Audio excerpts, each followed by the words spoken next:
I had exactly $84,260 left to my name, a folded hospital discharge packet in my glove compartment, and a silver flash drive taped under the false bottom of my work tote when my brother-in-law had me escorted out of my own company's headquarters.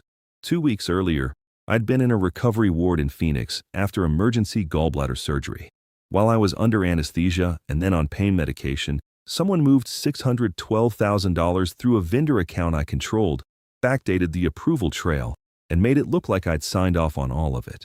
By the time I returned to Tucson, my building access was dead, my email was locked, and the family that had called me indispensable for 11 years suddenly wanted me gone before quarter end.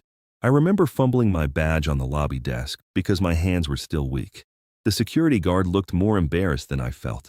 He slid my purse across the counter and avoided my eyes.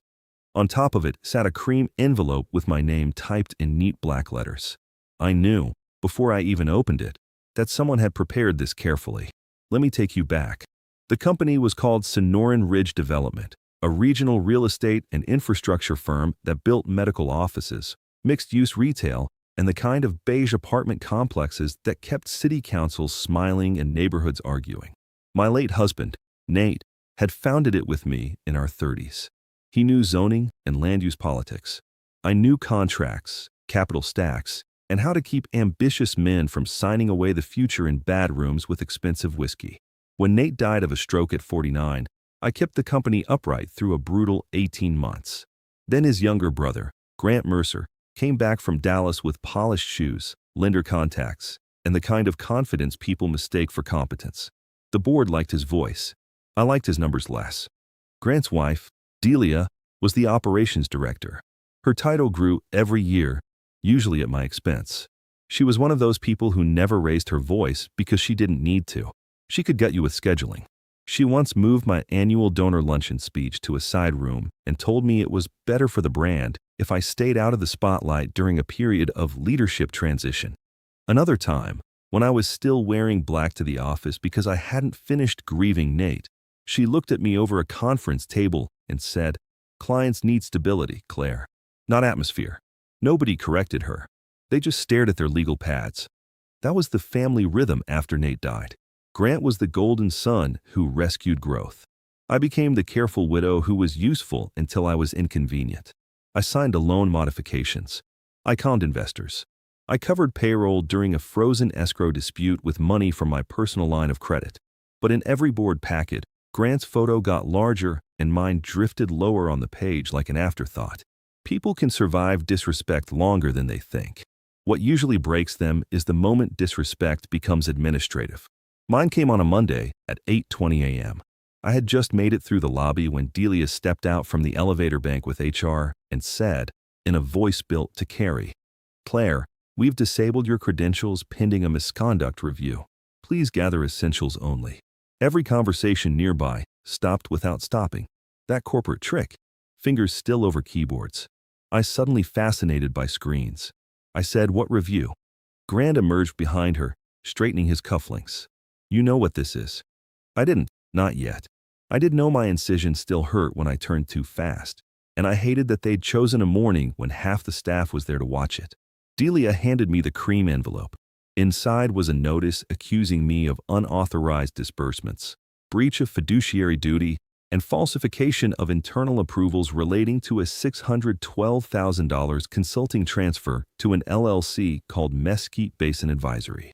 I had never heard of Mesquite Basin Advisory. I looked up at Grant and said, "That signature isn't mine."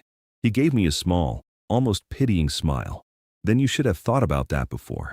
I put the paper back in the envelope carefully because anger makes people sloppy, and sloppy people lose. Then Grant leaned in close enough for only me to hear and said, "At noon the lender committee meets. If you miss this, you lose everything." He meant more than my job. He meant the voting rights attached to my founder units, the special approval powers tucked inside our amended operating agreement, the trust distributions meant for Nate's mother, and the donor commitments we'd structured around a veterans housing initiative Nate had promised his father before he died. If the misconduct findings stood, I would trigger a fraud carve-out in the company's compensation policy and a suspension clause in the family trust. In plain language, I would become radioactive. I took my tote, my phone, and that cream envelope. I left the rest. Then I drove, not home, but to a one-room office over an old title company downtown that I'd kept under a separate LLC after Nate's death because I no longer believed in the safety of visible things. Inside that office were 3 locked file cabinets, a scanner, and a banker's box labeled in my handwriting. Insurance/estate/contingency. There's a version of grief that makes you prepare for betrayal because you've already learned the world can change while you are buying groceries. After Nate died, I started saving things. Emails, meeting minutes, signature logs, vendor change requests, camera stills from closings. Not because I was paranoid, because I was now the only one left who remembered how any of this had been built. The silver flash drive in my tote held copies of mailbox archives I'd lawfully exported 6 months earlier during an internal policy review. I had done it because our outside auditor mentioned, almost casually, that metadata often tells a cleaner story than memory does. At the time, I filed the thought away. That morning, I used it. By 9:15, I had 2 screens open and my attorney on speaker. Her name was Mira Sefi, and she never wasted words. "Start with the approvals," she said. "Who had delegation authority while you were hospitalized?" Grant had temporary authority for site acquisitions under $250,000. Nothing above that without dual sign-off. And this payment, $612. Then either someone split and washed it, or someone altered the chain. Pull the source file, not the PDF. I found the approval packet in the archive. The visible signature looked close enough to mine to fool someone who wanted to be fooled. But the embedded metadata showed the document had been created on a workstation assigned to Delia's assistant at 2:14 a.m. on the 3rd night I was in the hospital. The audit trail also showed the author field had been manually overwritten twice. Sloppy. Very sloppy. I sent Mira the file. She was quiet for 6 seconds. "Claire, don't contact anyone in-house." "Not yet." "What is it?" "There's an attached image layer on page 4. It was flattened badly. Someone inserted your signature block from an old covenant amendment." I sat back in my chair and stared at the screen. I could hear traffic through the office window, dull and far away. Mira said, "This isn't a misconduct case. This is document fraud." That should have felt relieving. It didn't. It felt clarifying. There's a difference. By 10:05, we knew Mesquite Basin Advisory was a shell LLC formed in Nevada 3 months earlier by a registered agent who also serviced 2 of Grant's side ventures. By 10:22, we had traced the receiving account to an escrow hold that had been emptied in staggered transfers beneath the automatic reporting threshold. By 10:46, Mira had filed an emergency preservation demand and drafted a petition for temporary injunctive relief to block any transfer of my founder units or trust-linked distributions until forensic review. At 11:10, an email arrived from an address I didn't recognize. No greeting, no signature, just one sentence. Check the donor Gala seating chart. Table 4. Attached was a PDF for that evening's Sun Corridor Veterans Housing Foundation Gala, the biggest public event on our calendar and one of the only nights every lender, board member, donor, and city official would be in the same room. Table 4 included Grant, Delia, 2 lender reps, a probate judge's wife, and Harold Wynn. Harold had been Nate's first investor. Officially retired. Unofficially, the only board member Grant still feared. I opened the second attachment, a photo taken from the side angle of a private dining room. Grant and Delia were seated with Harold's longtime assistant, Amelia Wynn, passing a folder across the table. The timestamp was from 4 nights earlier. Mira called me back while I was still looking at it. "I got your text. Do you trust Harold?" "Yes." "Do you trust his assistant?" I looked again at the photo. Amelia's face was visible in profile. Calm. Unreadable. "I don't know," I said. Mira exhaled softly. "Find out before tonight." "And Claire?" "Yes." This isn't revenge. This is justice. At noon, while Grant told lenders I was unstable and under investigation, Mira filed in Pima County Superior Court and served Sonoran Ridge, Grant Mercer, and Delia Mercer with notice of an emergency hearing for the following morning. That gave me process. It didn't give me time. The gala was still that night, and if Grant managed to lock in donor confidence and lender support before the hearing, he could turn a fraud fight into a loyalty contest. Those are harder to win because people hate feeling fooled more than they hate actual wrongdoing.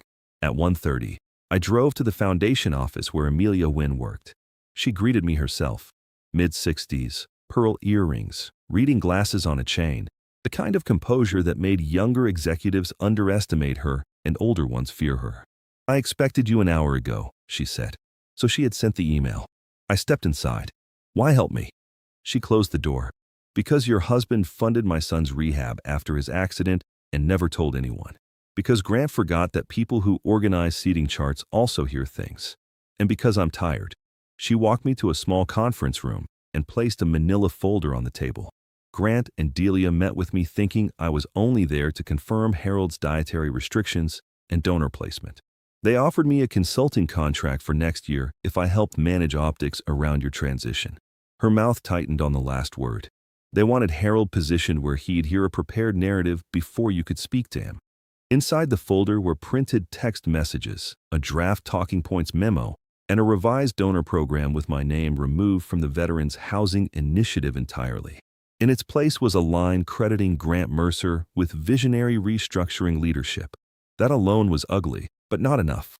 Then Amelia slid over a second item, a flash drive the size of a house key. "There's audio," she said. I started recording after Delia asked whether I understood discretion. I stared at it. Amelia smiled without warmth. People like Delia always assume older women aren't paying attention. Back at my office, Mira and I listened to the file. Grant's voice came first, confident, low. She was still in post-op when the vendor packet moved. No one's going to argue with a signed approval and a governance review. By the time she gets her feet under her, the lender group will have accepted the transition. Delia said, the trust language matters more. If the fraud carve-out attaches, she loses the distributions and any moral authority with Harold. Then Amelia, careful and neutral. And if she contests the signature? Delia actually laughed. She'll look defensive. Grief, surgery, burnout. Pick one. People believe the story that makes paperwork easiest. There are moments when betrayal stops being emotional and becomes architectural. You realize they did not merely hurt you. They designed conditions in which your hurt would be used as evidence against you. I sat very still until the audio ended. Then Mira said, "We have enough for an injunction and enough to break the lender narrative. We may also have attempted fraud against the trust." I asked, "What about criminal exposure?" "Possibly later. Not tonight. Tonight we keep them from controlling the room." The gala was held at the Westward Look Resort on the north side of Tucson, all desert stoned and soft uplighting, with donors pretending not to compare watches at registration. I arrived in a navy dress I'd bought years earlier for one of Nate's award dinners and never worn again because grief can make fabric feel accusatory. My scar still pulled when I stood straight. I stood straight anyway. Pattern matters in rooms like that. Grant expected either absence or a scene. He got neither. He saw me near the silent auction tables and froze for half a second before recovering. Delia's smile flickered, then returned. Grant walked over. "You really came." I said, "It's my foundation too." He lowered his voice. "You're making this worse for yourself." "No," I said. "You already did that." The donor program had me listed only as special guest. I noted it and moved on. Amelia caught my eye from across the room and gave one small nod. At table 4, she had switched place cards. Harold now sat directly beside me instead of Delia. That was the ally twist Grant never saw coming. Dinner began. Speeches moved fast. A video montage played. Grant was scheduled to introduce the Veterans Housing Expansion, then receive a recognition plaque from the foundation. He rose to the podium with the comfortable humility of a man who has rehearsed his own praise. Halfway through his remarks, he said, "This initiative reflects the values of disciplined stewardship and ethical leadership." And then the ballroom screens went black. Not all the lights, just the AV feed. A low murmur moved across the room. The event technician near the rear looked genuinely panicked, which told me this part had not been requested. For one strange second, even I didn't know what was happening. Then a backup monitor near the podium flickered on. A document filled the screen. Not mine. Grant's. A vendor authorization bearing his digital credential, timestamped during my hospitalization, routing $240,000 to an intermediary account tied to Mesquite Basin Advisory. Then another. Then another. 3 staggered payments. Same destination, same hidden beneficiary chain. Mira, standing by the side entrance, had not arranged a blackout. Amelia hadn't either. For one tense beat, I thought someone else was playing a different game entirely. Then Harold Wynne rose from his seat. I asked the technician to load the file. He said into the silence, voice steady, because I wanted to know whether my son's widow was being erased or robbed. The room changed shape around that sentence. Grant stepped away from the podium. Harold, this is not the place. Harold replied, you're right. Court is the place. But donors deserve honesty. That was the social twist. The elder statesman himself, not me, had chosen the moment. Delia stood up. These documents are unauthenticated. Mira walked forward then, handing sealed envelopes to the foundation chair, the lender representative, and Sonoran Ridge's outside counsel. They're authenticated enough for an emergency preservation order, a forensic audit request, and tomorrow morning's hearing, she said. Additional audio evidence is available to counsel. Nobody shouted. That would have been easier. What happened instead was worse for Grant. People turned their bodies away from him. Conversations shifted. A lender rep checked his phone. The foundation chair removed Grant's recognition plaque from the podium table and set it face down. Grant looked at me, then, with something close to disbelief. You set this up. I met his eyes. No, you did. He tried one last move. Claire has been unwell. She's under pressure. Harold cut him off. Careful. Just one word. But it landed like a gavel. By 9:40 p.m., 2 donors had withdrawn public endorsements of Grant's transition plan. The lenders postponed their noon committee ratification. Delia left through a side door before dessert. Grant stayed too long, which arrogant people often do. They think endurance can substitute for innocence. I went home and slept for 3 hours. The next morning, the courthouse smelled like coffee and paper and old air conditioning. Pima County Superior isn't dramatic until your life is on the table. Then every scrape of a chair sounds personal. Grant's lawyers argued the disputed documents were part of an internal governance matter and that I was using personal grief and family conflict to stall necessary leadership change. Mira responded with metadata reports, the audio recording, trust language, and a concise explanation of why forged approvals tied to founder unit suspension created immediate irreparable harm. She also introduced a notarized affidavit from the title company consultant who had seen Delia's assistant request a historical signature sample from our archived covenant files 3 days before the fake approval was generated. The courtroom went silent when Mira enlarged the metadata timeline on the monitor and showed, minute by minute, how my supposed signature packet had been assembled from old fragments while I was still admitted post-op at St. Mary's. The judge leaned back and looked over her glasses. Counsel, she said to Grant's side, am I understanding correctly that your client terminated Ms. Mercer for misconduct based on a document generated from copied signature elements during her hospitalization? Grant's attorney began. Your Honor, we dispute the characterization. She raised a hand. I did not ask whether you disputed it. I asked whether that is what the current record shows. No one answered quickly enough. The temporary restraining order was granted on the spot. So was the preservation order. The court froze any transfer affecting my founder units, barred the company from representing me as removed for cause until further review, and appointed an independent forensic accounting firm under expedited authority. It was not a final win, but it was oxygen. Outside the courtroom, reporters had already gathered because somebody from the Gala had leaked just enough to make them curious. Grant kept his head down. Delia wore sunglasses too large for the overcast morning. I thought that would be the pivot point. It wasn't. The second folder changed everything. It came to me that afternoon by courier, no return address, same cream stationery as the envelope from my termination. Inside was a donor prospectus draft, a side letter, and a canary clause buried in an amended line of credit package Grant had negotiated 6 months earlier without properly briefing the board. The side letter promised lender concessions if certain legacy control impediments were resolved before the veterans' housing parcels were transferred into the charitable land trust. In plain English, Grant had been positioning not just to remove me, but to strip Nate's mother's trust protections and reroute pledged land through a redevelopment vehicle he controlled. At the bottom of the folder was a note in neat handwriting. You were looking at the theft. You weren't looking at the land. I called Mira immediately. She read the side letter and said, very softly, Claire, this is bigger than embezzlement. This is attempted diversion of charitable assets. And the canary clause? It lets the lender reopen the entire facility if a founder dispute, fraud allegation, or trust challenge was concealed during underwriting. If we prove Grant hid this, his whole deal stack collapses. That was the legal clause twist. A clause meant to protect the bank would now expose the man who thought only he understood the paperwork. We moved fast. Faster than Grant expected a woman recovering from surgery to move, which was his recurring mistake. By evening, the board had convened a special session. Harold chaired it. Mira attended with forensic summaries. I brought Nate's original land use binders and the trust memorandum showing why the parcels could never lawfully be shifted without independent trustee consent. Grant arrived late, looking exhausted for the first time. He started with indignation. This is a misunderstanding amplified by opportunism. Harold said, "Sit down." Grant sat. Delia tried process instead. "We should defer until the auditors conclude." Mira slid the side letter across the table. "You won't need to defer long. Your lender has already received notice."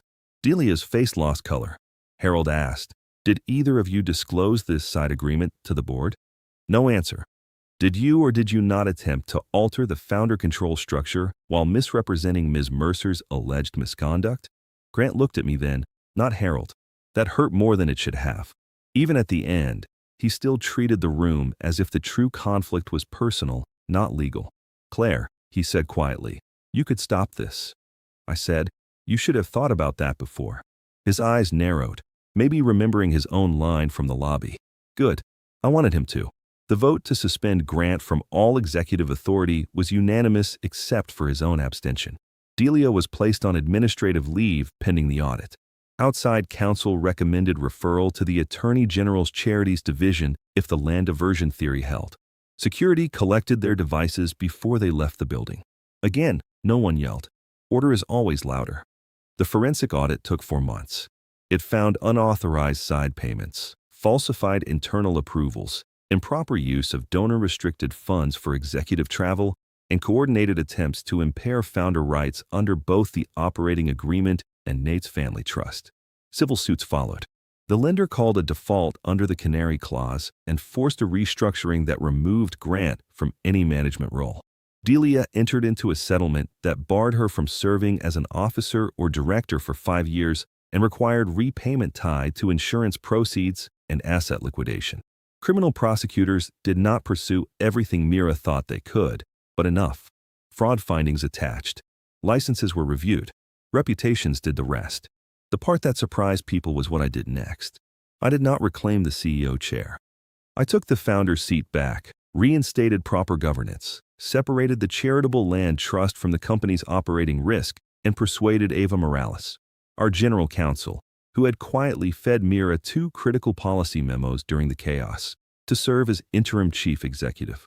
That was the emotional twist too. My flaw had always been believing endurance meant I had to hold every role myself. Nate used to tell me I confused loyalty with overfunctioning. He was right. The company recovered only after I stopped trying to be its entire nervous system. 1 year later, I was standing on a finished veterans housing site west of the city, watching sunlight slide over 32 new units and a small community courtyard planted with mesquite and desert willow. There was a bronze plaque near the entrance with Nate's name on it, and below that, in smaller lettering, a line that mattered more to me than any title ever had. Built with protected legacy funds and independent oversight. Grant was living in a leased condo in Dallas, fighting through the tail end of civil judgments and trying, unsuccessfully, to explain away court records to people who now knew how to read them. Delia had started a consultancy no serious board would hire. The company survived. Leaner, less arrogant, more honest. Nate's mother still received her trust distributions on the 1st of every month, and Amelia Wynn, at 70, finally retired after Harold publicly thanked her for years of disciplined truth-telling, which made her laugh so hard she nearly spilled iced tea on her own shoes. As for me, I kept the one-room office downtown. I still save emails. I still read the attachments. I also go home before dark more often than I used to. Boundaries are not walls. They are proof that your life is worth protecting before someone else decides it isn't. Sometimes people ask whether I hated Grant. No. Hatred would have kept me facing backward. What I felt was smaller and cleaner than that. Recognition. He believed vulnerability made me easy to move. Surgery, grief, family. He thought those were openings. They were not openings. They were the reason I learned to document everything. That is the lesson nobody teaches you when power is dressed up as love. The people most offended by your boundaries are usually the ones who benefited most from your lack of them. So I'll leave you with this. If the people closest to you started rewriting your story while you were at your weakest, would you know where the real file was kept? And when the time came, would you choose noise or would you choose proof? If that question hit home, subscribe and stay with me, because some endings are not loud at all. They're just finally true.